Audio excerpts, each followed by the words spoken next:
Look, a lake.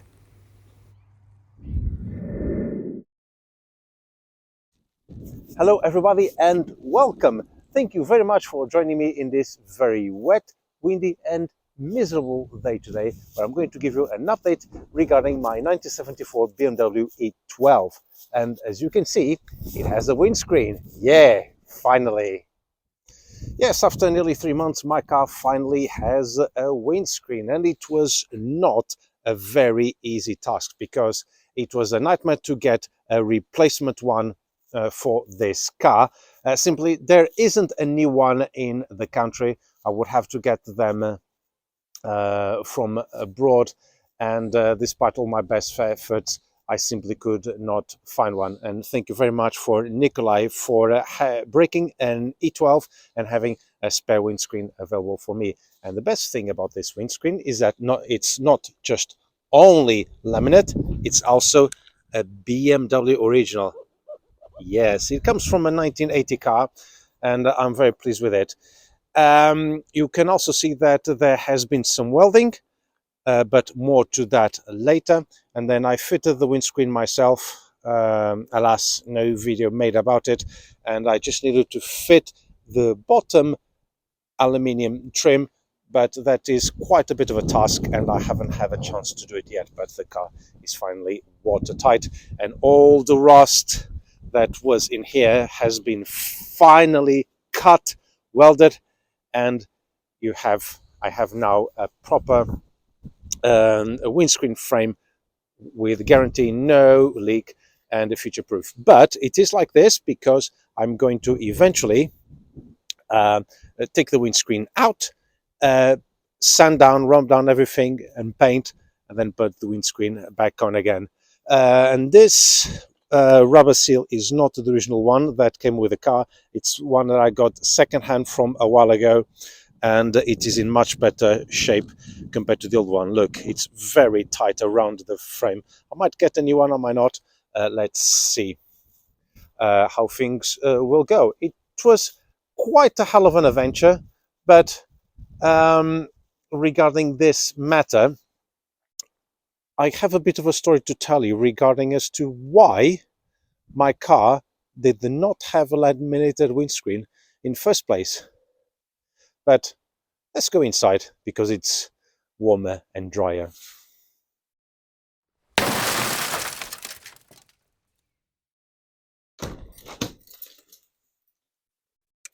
Whew. It is actually much nicer in here. Where was I? Oh, yes, regarding the history of the windscreen of my car. As you know, the on the 30th of July, the windscreen of my car just went bang, and there was quite a lot of theories as to why that happened. It could have been just simply the heat. It was actually quite a warm day, but the car has been subjected to far greater heat before, and it didn't cause it. But I think the main cause was basically um, a combination of several factors. And all the windscreen was removed, and all the mess was tidied up. There was a lot of rust on the windscreen frame. All the holes and so on would have contributed for a bit of a dislocation of the actually windscreen rubber seal. But not only that, the rubber seal was exactly that, very, very old. It had shrunk, and it wouldn't have sealed the whole frame properly.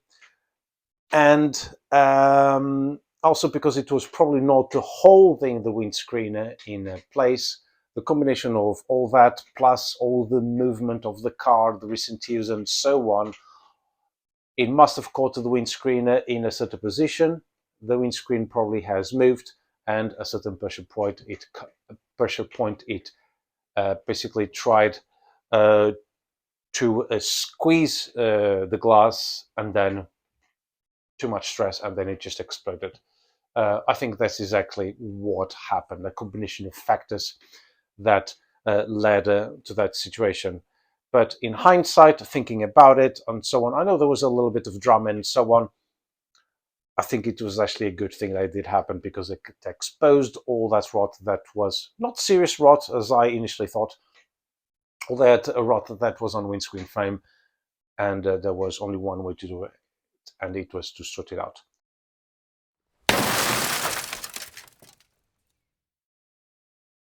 But a lot of people have questioned, why did my car had a toughened glass and not laminated windscreen? Well, first of all, BMW's that era, laminated windscreen was an optional extra, and on lower versions of that car, like mine was, it was an optional extra, and only higher engine and higher level trim level cars would have had a laminated windscreen.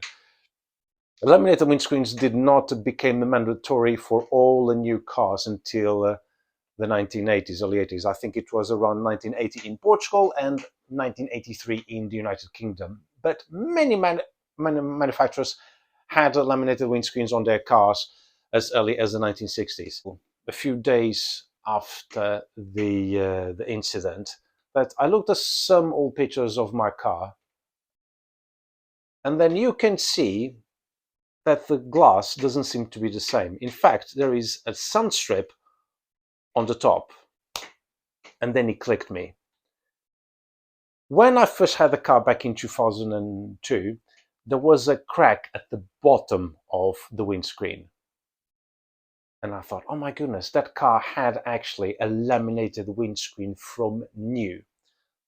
So how this windscreen was fitted to the car? Well, when I sold the E12 back in 2004 to the dealer, and because of that crack in the windscreen, I sold the car with a spare windscreen, which came from E12 parts car that I used, the one that I extracted the engine to put on the E12 back over 20 years ago. And that car was a Portuguese assembled BMW. And all those cars had toughened glass. So basically it was a downgrade, and I did this with no knowledge at the time. And probably the windscreen was also badly fitted, because as you can see, the holes on the corner, my car did not have any rust around the windscreen frame whatsoever. And I think that they've did a really bad job in fitting the new windscreen back in. And that's why it had all leaks, because the main reason why those cars rust around the frame is because of windscreens, when they are refitted, they are not fitted properly, and a lot of damage is done on the frames, and they start to rot. So there you go. My car did have a windscreen that was laminated.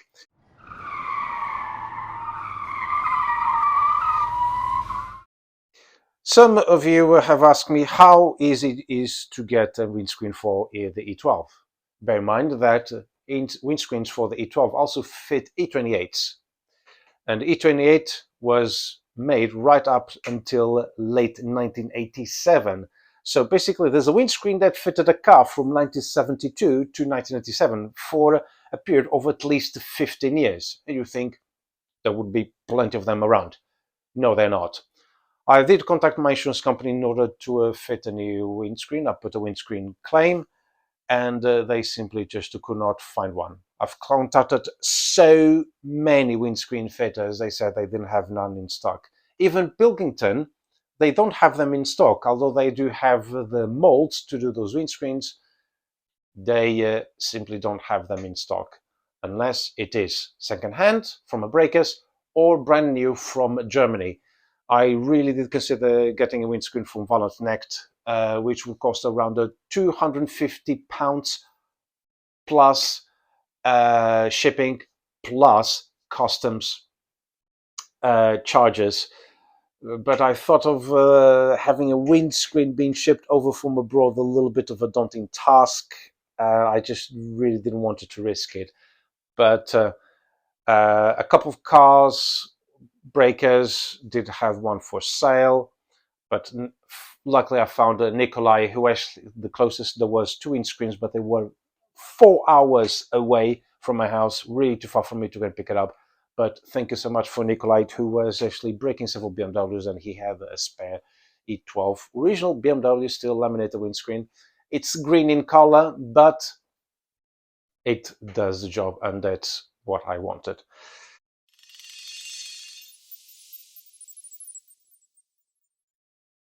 Now, regarding the welding of the frame, I was a bit skeptical about doing the work myself because not just only because I have no garage and have no proper location to do the job, I didn't really feel confident enough to tackle it myself. Also, doing the stuff outside is not really the best to do any welding. But then it clicked that I once used a local welder to do work on my Jaguar XJX 300. So I went to the archive of my WhatsApp messages, I found him, contacted him, he gave me a quote, and he was free.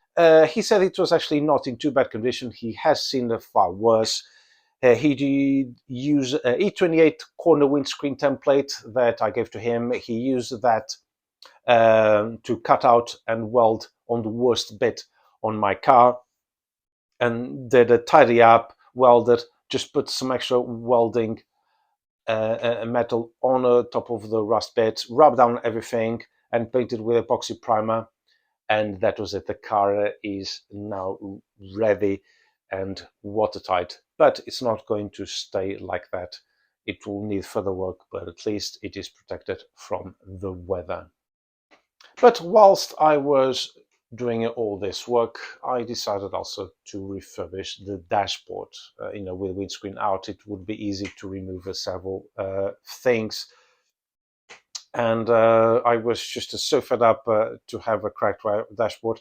I am still working on it. It's not finished, but I just took everything out, cleaned up all the bits and bobs, and then there will be some wiring that I will replace. And then funny things, just when I removed the dashboard, there was a mark on it, and it was the the the serial number of the car that was just handwritten on the brace, on that cross member that you see underneath the dashboard. Quite funny, because BMW in Munich, because those cars were actually still made in Munich. It was then mid 1974 the production of the 12 moved to the engulfing factory. They used to put a plate with the chassis, everything, but in South Africa, no, they just went with a marker pen and wrote on it.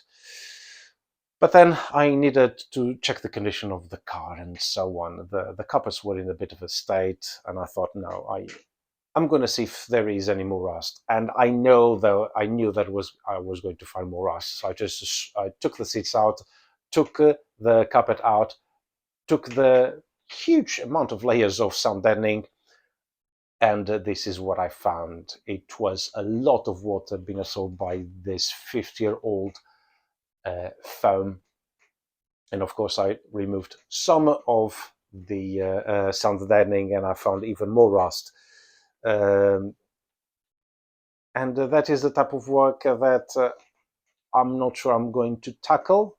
I've only done the driver's side, but late next year, when the weather gets a bit drier, I will then remove everything from the passenger side. To be perfectly honest, I've seen far, far worse. All these bits of rust are salvageable, but I'm going to take everything easy, go it slow. I have plenty of time. I'm not in a rush to get this car back on the road. I've done my job when it came to have it up and running and take it to shows and so on. But this year it's going to be done slowly. Will I try to learn some welding and cut and weld that bit? I don't know. I haven't decided about it. But I want to do things done properly. I want to get rid of that rust, paint everything with epoxy primer and so on, fully protect it with from further corrosion, and remove all the sound deadening panels, put a new stuff in, wash the carpet, put some closed cell foam backing in so it doesn't absorb water in the future. I want to do several improvements to the car itself, bringing some things a little bit more up to the 21st century when it comes to materials. I'm not going to do modifications in terms of aesthetics or anything like that. No, it's going to be that. It's just replacing some more modern materials in order to ensure that they will last the old stuff, which is quite frankly quite degraded. Every single week I basically open this car and let it run for a bit. I actually drive around the car park and it does start on the button every single time. Let's have a look. Yeah, there you go, on the button all the time. Thankfully, the issues that I had with the idle valves and so on, they were sorted. A little bit of a carb cleaner did unclog everything, and it starts perfectly all the time. And it's a very sad interior at the moment, but hopefully with a bit more time it will all go back to normal. I really don't know how long it's going to take to get this car back to have all this welding done and so on, but I really not in a rush, and things needed time to be done, and because I tried to do things a little bit too fast before, things did not go well, and this one is going to be different. And that's all for now. There are no more E12 updates until next year, where I will be doing some more work in the background. I still have a few repair videos to edit about this car, but because some of work is unfinished, I have to shoot again some of those videos and splicing and putting everything together and make proper videos about the registration of this car.